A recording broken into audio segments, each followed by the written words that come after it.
You see that computer? Let me show you what we used to have to use.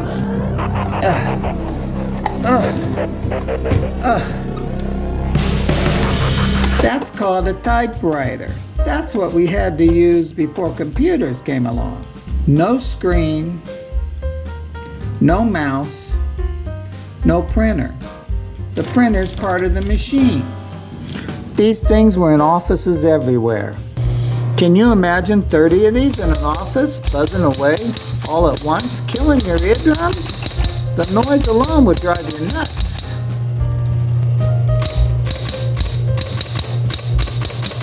Yep, that's a ribbon. That's where the image comes from. And the paper's right in there, and you gotta push it to get to the next line. These were everywhere up until the early 90s. Typewriters, gotta love them.